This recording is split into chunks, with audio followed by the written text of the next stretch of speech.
Good evening, good evening, good evening, good evening, and welcome to another voyage to the dark continent aboard HMS Pig Ignorant. And joining me on the poop deck this evening, we have Admiral Sir Clive Anderson. And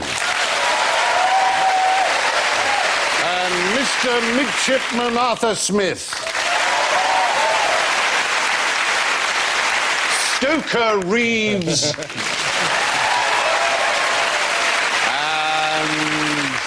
Alan, the ship's cat.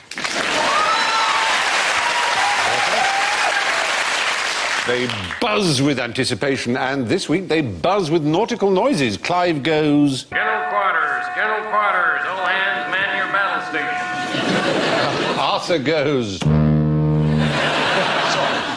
Vic goes... I want Arthur's. And I wanted to be a coxswain. Yes. Don't call me son. And Alan goes... No, but bless.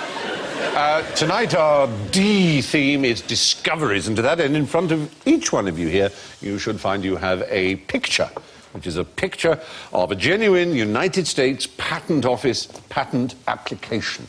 Arthur, have a look at yours, shall we? And Clive, yours looks like this.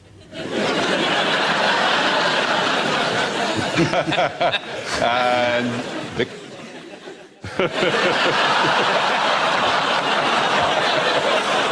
And Alan, you've got a picture too. And you've got the next half hour to think about it. At the end of the show, I'll ask you exactly what you think they are for. And so to our first question, which is something I've always wanted to know, which is why does it always rain at the weekend? General quarters, all hands man your battle stations. Clive?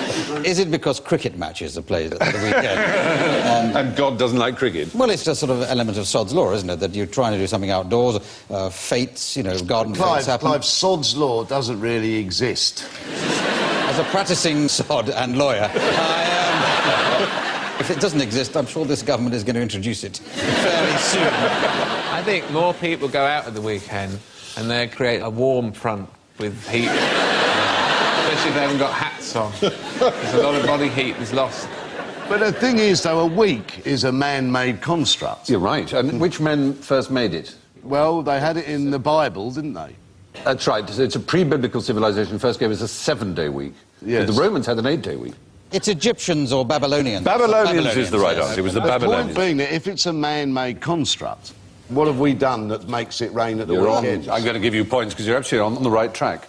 It's industry, combustion, all kinds of things like that builds up during the working week, and on Saturdays, particularly in America, it rains considerably more than it does on other days. I remember it raining one Saturday. That's a lovely story. Did you like that? I knew you'd like That it, is Stephen. gorgeous. Anyway, that's the answer. More rain falls on a Saturday than on any other day. Recent discoveries show this is due to a 7-day dust cycle caused by traffic and industrial activity during the working week. Now, next question. What connects gelignite, saccharin, and the rings around Uranus? This is what I call a fantastic night out.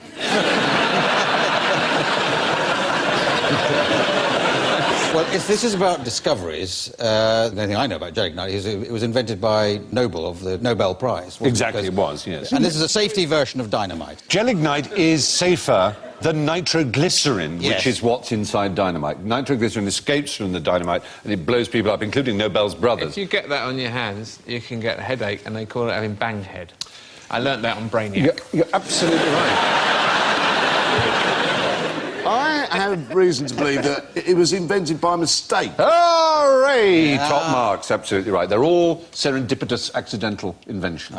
When were the rings around Uranus discovered? Quite recently, I think, wasn't it? The rings of Uranus were discovered in 1977, actually. When did it stop being called Uranus? About 5 minutes ago, I said Uranus. I suddenly noticed that it could sound like your anus. I can't remember who discovered it, but the guy who discovered it wanted to call it George Planet He did. after the king. But Herschel, his name. Herschel, there. 1781, yes. You can't ask for anusol in that way in a shop. You have to pronounce it anusol. So a slightly embarrassing product. Let's call it Anusol. Can I have some cockwort go, please? I mean, it might as well be. Ridiculous. And whilst I'm at it, I'll have a packet of those spunk bags.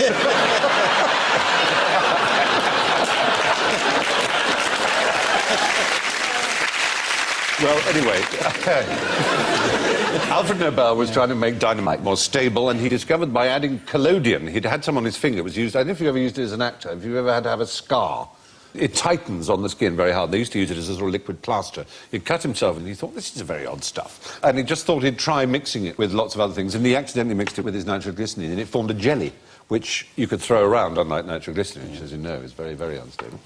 Saccharin, he forgot to wash his hands after playing with some chemicals, and then found his food tasted sweet, so he was an American, obviously, because he ate with his fingers. There's a huge number of things that are discovered by accident. Trousers. Trousers were discovered. When somebody accidentally fell into 2 drain pipes. Hey, presto! No more embarrassing walks. That's like the story of Roquefort, when a young shepherd boy, just picture the scene, he's dropped his cheese in a hole. I often picture the scene of young shepherd boys dropping their cheese in a hole. And 6 months later, he's sheltering in the cave, and he found this bit of cheese, he's starving, and it's all rotten. And he's like, oh, well, what the hell, I'll eat it anyway. It's delicious. Yeah. And that's how blue cheese was discovered, children. The 3M company were after a paper glue that would stick cards and paper together really strongly, and one of their research chemists was so bad at it that he just... But it sort of stuck, but you just peeled it off, and so came up with the Post-it note, which was an accident as well. Caffeine, silly putty, Viagra, and another accident, of course, the Americas. Yes. They're not all successful. So, yes, the most famous serendipitous discovery perhaps was penicillin, a great cure for diseases. And while we're on the subject of diseases, who suffered from Shagger's disease? Oh, did you know what I mean? Oh, bloody Shagger. Taxi, I'm off. We didn't see that one coming. Is it something to do with shag pile carpets and the dust that comes from the shag pile, that it's drawn in through the nasal passage into the lungs, perhaps called woolly lung?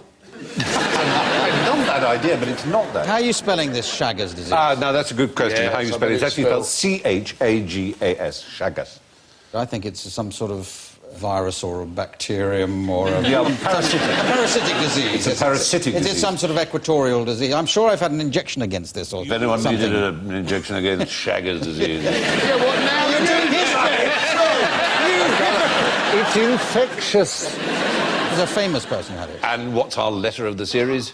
D. D. It's a famous... Darwin. Charles Darwin had Shagger's disease, and he described it. It's pretty unpleasant, I have to say. Did he get it off the beagle? He did. Oh, look how it took him.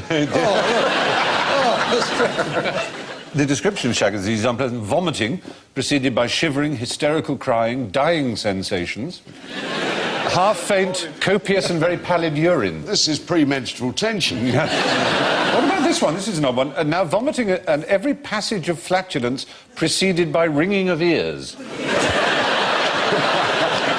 Mine is followed by ringing of ears. He had this for 50 years. For 50 years he had that.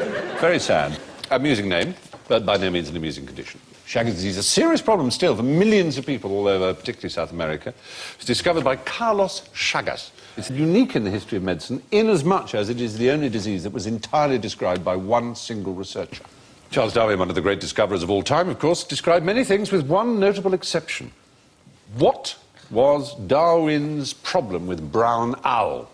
And why did he not describe it? Now, clearly, if one makes a joke about Girl Guides here, like he was traumatised during a period in the Girl Guides. Before...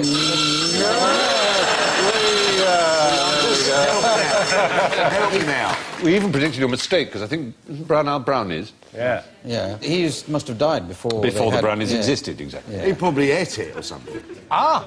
So he ate brown owls, you're saying? Well, actually, he didn't, because he described it as indescribable, which is why he didn't describe the brown owl. Well, actually, as food, he meant, because Charles Darwin, one of the greatest scientists, one of the greatest men, really, of any age, was considered a very dim pupil and couldn't spell and was terrible at arithmetic and went to Cambridge. The only subject his father thought was fit for him was divinity.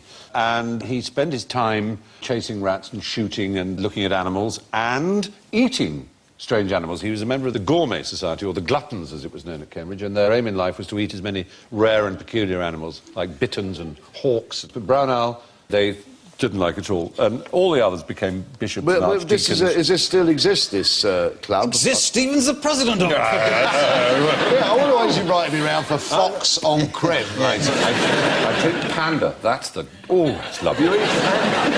I've got a book at home. It's equivalent to the Collins Book of Birds from 1850. And after describing each bird, at the end it will say, for instance, a buzzard tastes a little bit milder than a golden eagle, but still quite palatable.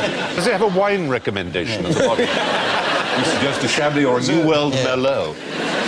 Do you know what you should drink with the beating heart of a cobra? This is a dish in China where you get a cobra and it's brought to the table alive. They then slice it open, rip the heart out, and it's beating on the plate there. You have to chase it around the plate, I suppose. And then you drink the blood of the snake as the wine. Actually, I ordered the lasagna. What's the most disgusting thing you've ever eaten, Alan? Earwax.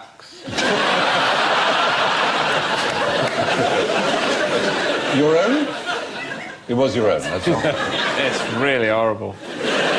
Picture. I mean, if just a tiny bit on the end of your fingers. Sweet and sour. Imagine if you had to have a sandwich of it. Really like a block of it. Anyway, a phylum feast is held on the 12th of February every year by zoologists and biologists, in which they try and eat as many different species as possible, in honour of Charles Darwin, whose birthday that was. Now, what's quite interesting about this sentence: serrated nor'wester sea breezes caress rambling sea lion kumquat excursion. They're all in different colours. One individual introduced all these words into the English language. John Masefield. No, it was earlier than that. Nicholas Parsons. Cook. James Cook. Not James Cook. Funnily enough, he was the first Englishman to set foot in Australia. He was a hero to many, many people and spoke many languages. He was the first man ever to work out the importance of wind over currents and publish wind maps. Cook used him. Oh, we all feel we're thick as hell. No, I... Let's hear the name of the bloke. I have to confess he was a vague name to me. I knew nothing about him before. William Dampier, his name was. I was going to say Dampier. I've got two first edition of Dampier's Voyages. And there he is. 1701. But I didn't think he went there. You did? Have you read these books, then? Yeah. And there's no mention of Australia. For about 100 years, almost every voyager carried a copy of his voyages around with them. A New Voyage Around the World was his huge bestseller. So why isn't he famous? Like he James should Cook? be, Yeah. because there's a subsequent question which you might now get. How did he influence two of the most famous books in English? Robinson Crusoe? Robinson Crusoe But is no, one. that wasn't him. That was Alexander... Selkirk. It was Alexander Selkirk. But one other book. we Peter talk about... Rabbit. Gulliver's Travels. Yeah,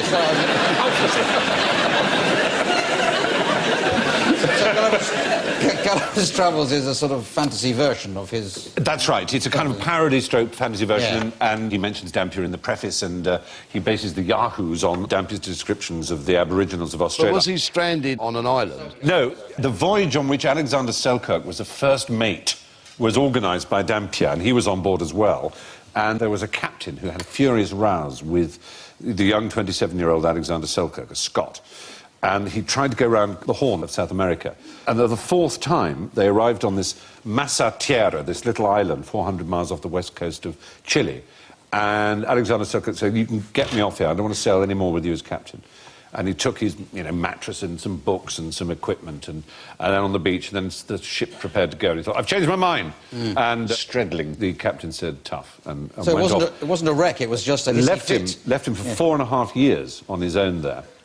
And then another ship came, the Duke. And it had Sue Lawley on board. But the pilot of the other ship that came up was William Dampier, who picked him up and rescued him.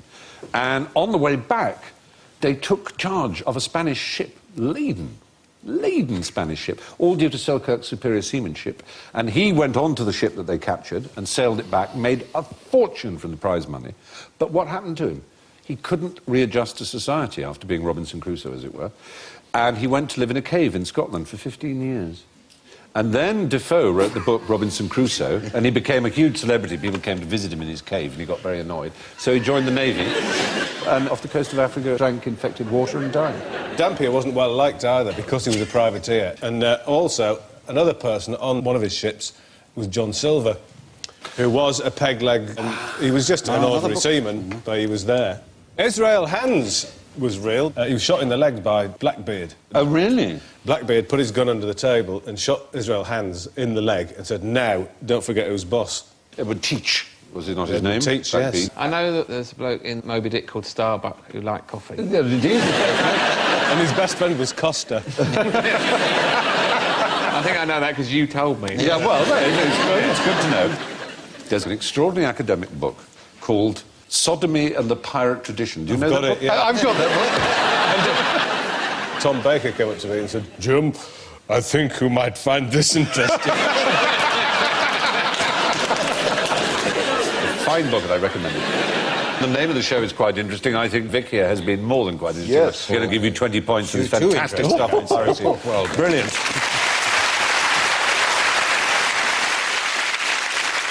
Now, what two discoveries do we owe to this gentleman? Shorts and socks. I would say this is the first ever full mince. He looks a bit like Harry Houdini. He is is he a similarly circus performer? Is he? a circus performer is so precisely what he is. And that's his outfit. His outfit is his name. Ted Tights. Jules. He is Ted Tights, but Jules Leotard. Ah, His name is by Leotard. other means. He is the man about whom the song The Daring Young Man on the Flying Trapeze was written. You said two inventions, though. He invented the somersault through the air onto another He also trapeze. invented hummus, which was discovered when he peeled off the leotard. And when left to rot, it turns into terrible salata. It was most unpleasant. He, of course, didn't call it a leotard. He was only called that after his death. He called it a maillot. M-A-I-L-L-O-T. So if I had an unusual item of clothing that had never been seen before, we could call it a Smith. Good. You're wearing it now. So we say thank you to Jules Leotard for the flying trapeze and the leotard. And lastly, we must come now to a relatively recent discovery. Name something quite interesting that kangaroos can't do. They can't drive. That's kind of true. Can't drive. I'm going to reduce it then to a bodily... They can't smell, they can't climb trees. It's a bodily function, I'm afraid. Can't Tell you fart. what- They cannot fart is the right answer. Just too polite. Well done. You do wonder how they found this out. Well, you and... Absolutely. Man, We've been here for stand 200 down. years and not one of those damn kangaroos has farted. I can't believe it. The odd thing is that they eat exactly the same sort of diet as cows, who fart an enormous amount. In fact, cows fart so much that they're a threat to the planet, aren't they? Oh, yeah, let's blame the cow. Well, it's our fault for domesticating them and having huge prairies of them, isn't it? But why can't they fart? Have they got really big arseholes, is it? Very tight ones. They've... No, that'd create a high-pitched fart. Let me tell you, I'm the prince. Track wind is terrible. Yeah, well, that's the point, is that it's one of 40 different bacteria that are in the kangaroo's gut that aren't in a cow's gut, and they want to isolate it and maybe try giving it to a cow and see if that'll stop cows farting. Well, these cows are swelled to this enormous size. Because it'd be fantastic to be in charge of a good, brutal fart when you jump like that, wouldn't it? It could give you an extra foot in the air, isn't it? It's cheap but true, and potentially of world-shattering importance, because if we can get cows to stop farting, we may well save the planet. Who knows? Now, we will move on as our flimsy bark of ignorance brings us to the great terra incognita that we call general ignorance. So fingers on buzzers, if you would, please, and let's see what swamps and quicksands lay awaiting. What did Queen Victoria have to say about her musical bottom? It was Le Petit Main. Ah, no, it wasn't that kind of bottom. It was the kind of bottom that you wear. Bustle. Bustles. Yes. A musical bustle was made for her golden jubilee. And the tune that it played when she sat down was, Arthur... We are not amused. No, No, you didn't say that! We forced them into that. What I meant, Arthur, was press yours. Yeah. Exactly. No, it was God Save the Queen. Oh, the idea was that, of course, if you sit down and it would play God Save, and everyone would stand, you'd have to stand up. Apparently she was amused, I'm sorry to say. The mark of a true queen, Stephen, apparently, is that you never have to look around when you sit down. And she didn't look behind her to see if there was a chair, because a chair would always be put underneath her, so you could spot it was a fake queen. Somebody at some point, some teacher of the royals has said, whenever you go out anywhere, just look around at anything. It doesn't really matter what you're looking at, but they're just constantly looking about. Yeah. Like there's a fly loose. Well, anyway, there you are. There's the musical bottom. What goes to wit to woo? Oh, I'm going to say brown owl just to get rid of the points, you know. Well, just to... Yeah, you see, I just... If only you'd said brown owls. 2 brown owls go to wit to woo, but one never can. Oh, one goes twit and one goes twoo. Exactly. We might even be able to whip up the sound of it for you. That's the twit, and that was the who. In legal documents and statutes, you always construe the singular to include the plural.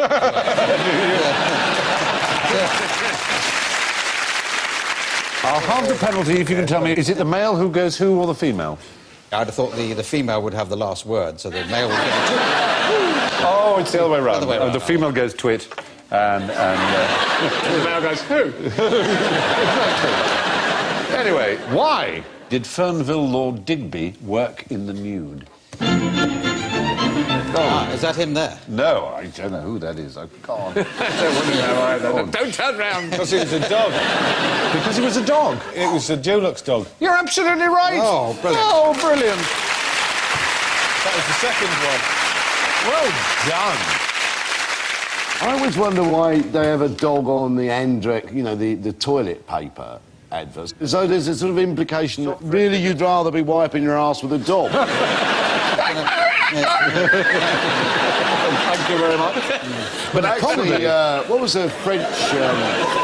what was that French decadent writer? Rabelais. Rabelais says... Always wiped his ass with a dog. No, he did. But he No, wouldn't with a go swan's down, neck. down the pan, would That's what he said. The best... He did a survey. Wipe your ass. That's the best thing to wipe your ass with. And then put it back on the seine. That's really, Off you go. that's really flossing, really, isn't it? But how astonishingly successful, for all its oddity, as you say. I mean, the fact is, people now all over Britain, if they can't remember that that's called an Old English sheepdog, will say, oh, they've got one of those lovely Dulux dogs. I mean, they're actually called that now, aren't they? But it did more for the sales of Old English sheepdogs than it did for the paint. yeah. Yes. And there's again the implication that you could paint using the dog. Who knows? I had occasion to hire a theatrical duck once. A lovey duck. In my career, I've had occasion to hire many an animal. But the most expensive was a pelican. Was it an enormous bill? You weren't going to say that, were you? No, I wasn't. No. But do give yourself 10 points for that. Anyway, now, it's time to guess your patent, if you'd be so kind. Alan, what have you got for us? Well, it's some sort of electrified Christmas stocking. It's a shoe bomb. Why would you want an electrified Christmas stocking anyway? It's a Santa Claus detector. Oh, cool. It's got a motion detection. You hang it amongst your other stockings, and when Santa Claus comes, it triggers a light and an alarm. There's no such thing as I Santa. know there isn't. Waste of time. Waste of time. Clive. This looks like a bra where you've got a little nozzle and you can blow down it to inflate the bra. So this is clearly designed for a woman who maybe thinks A one woman of her... with no arms. Oh, yes, I wasn't going to mention that. She's got one breast she feels is slightly smaller than the other, but she doesn't make a big thing of it, except when she's walking past somebody who she fancies, so she can quickly and surreptitiously inflate the breast. It's odd enough your breath was going in the wrong direction. You were blowing when you should be sucking. So you suck... You basically have drink in your bra. And you can surreptitiously suck your drink out of it. It's only going to be for red wine, though, isn't it? Because it's going to be too warm for white wine or beer or... Oh, what about Ovaltine? Oh! Can I have one of those Ovaltine bras? I've heard so much about. She came in here reeking of Ovaltine. What's yours, young Arthur? Ah, yes. I remember Clive Anderson in his 30s.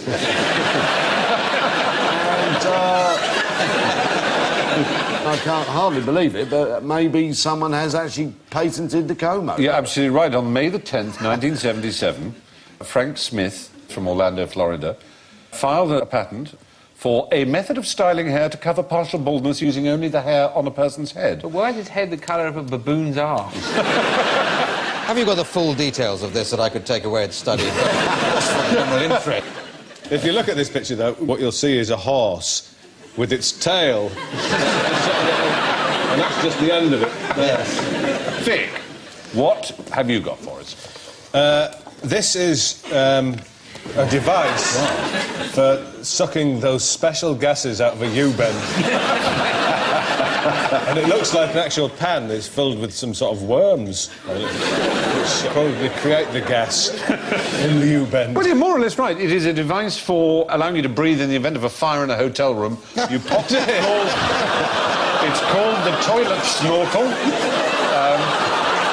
So your last moments before the fire burns your backside off, you spent sucking in Basically, lavatory air. lavatory air. Darling, I just want to find... Where's the toilet snorkel? And on that marvellous note, ladies and gentlemen, I think it's time to have a look at the points. And they are more than a little interesting. Because, in first place, a newcomer to the game, and my God, did he play a blinder, Mr. Vic Reeves.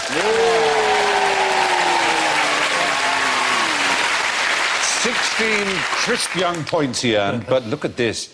I cannot believe it, ladies and gentlemen. In second place with 0, it's Alan Davis! Oh, how you've climbed the giddy heights to 0. You've dreamt of scoring 0, haven't you? You've dreamt of it. I come in with 0, if only I can leave with it. In third place with -7, Clive Anderson. But I'm afraid the one who fell most into our Heffalump traps was Arthur Smith on -23.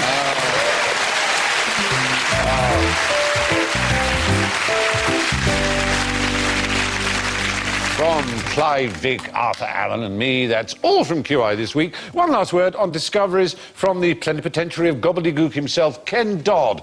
The man who invented cat's eyes got the idea when he saw a cat facing him in the road. If the cat had been facing the other way, he'd have invented the pencil sharpener.